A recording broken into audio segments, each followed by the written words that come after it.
And joining us now is Renee Rebelo, financial advisor at Life Coach Financial Strategies. Welcome back. We've missed you. Yes, ladies, thank you for having me. Yes, you look nice and tanned. You must have had a great summer. I had a great summer. I just got back from Bahamas with 20 ladies. Life was good. Life is good. Okay, now today we want to talk about RESPs and how they can be used for adult income splitting. So they're not just for kids anymore? No, so an RESP is a registered education savings plan. Right. And a lot of the times we think of them for our children and paying for post-secondary, which, is very expensive.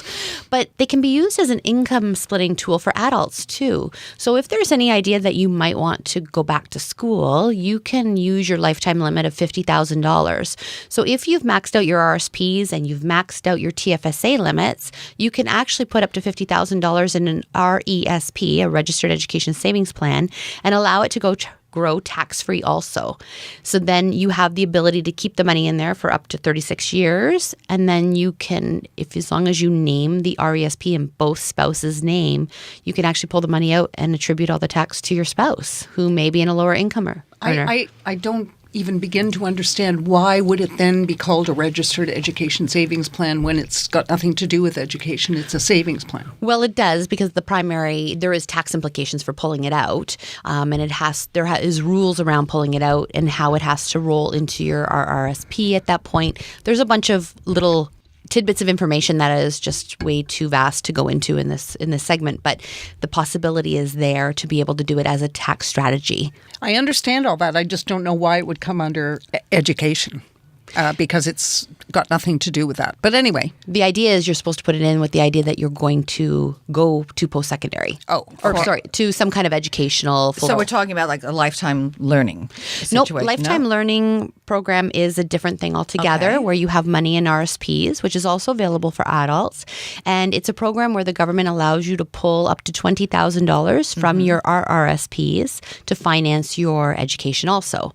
But that has to be paid back, right? That has to be paid back, but you're able to pull it out of your RSPs without adding it to your income. So you're able to access $20,000 towards your education. And there's rules around that too. There's always rules around things, right? And again, the knowledge is the fact that there's these tools out there to utilize. So you could actually pull up to $20,000 from your RSPs and not include it in your income and use it towards your education. And then you have to pay it back over 15 years. The government stipulates 1/15, kind of like the home buyer plan. So going back to the RESP, so it's $50,000? Lifetime limit. Lifetime limit. You can put in. And adults won't get any of the education savings grants or the lifetime learning bonds because there's rules for that under the age of 17. So let's say it was me and my husband. We could each do 50? Well, the idea is to make it joint, because then there's no benefit to the income splitting. The only way to income split it is if you set up one and make it a joint subscriber. So you would be the joint subscriber and the beneficiary. You could set up more than one beneficiary.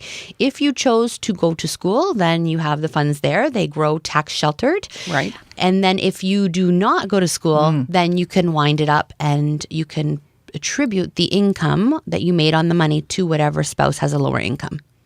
Okay, and if you die?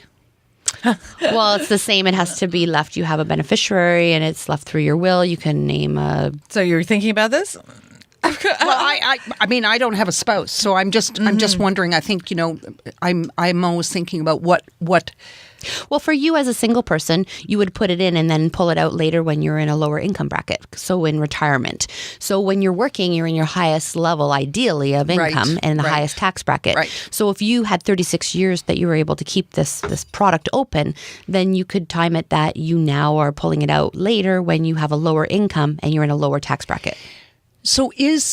So would I come to somebody like you and say, I want to do this? You would probably come to someone like me and say, I'm looking for ways to strategize more tax efficiently. Right. And then my job is to bring these strategies that would work for you to you. Okay. So you wouldn't necessarily think of this strategy, but our job as certified financial planners is to know these strategies for our clients so that we can recommend them. So can you set up an RESP for me? Absolutely. As opposed to, I know with kids, there are companies that you know. It's the same companies. So is they're it the all same the same companies? companies. Oh, okay. Yeah. All The right. difference is your age and the kid's age. So the kids get grants and they get bonds and they get, the 20% minimum. They get all these wonderful things. And the wonderful thing is when they pull it out, for example, my kids just pulled some out for their post-secondary and the income is taxed in their hands. So your capital's not taxed, but the growth or the grant is taxed in the kids' hands. So as a single mom, I have to be careful because if my child is not 18, then if I claim them as equivalent to spouse, that affects that deduction. So it's all about the strategies on how to put it in and how to take it out. Mm-hmm. Well, it sounds very complicated, but if they go and talk to you, Yes, then you'll sort it all out. We've got them all covered. You got it all And sorted. how do people get in touch with you, Renee? They can get in touch with me through Facebook, Life Coach Financial Strategies, through my website, mylcfs.ca, and they can call the office. Imagine that's a phone great. call. Because as usual, you bring up stuff that I've never even heard of, which Yeah. is amazing. That's fantastic. Which is what I'd love to do. Well, thank you very much for taking the time to tell everyone about it. Well, thank you so much for having me. She said she's magical, mystical, or a powerful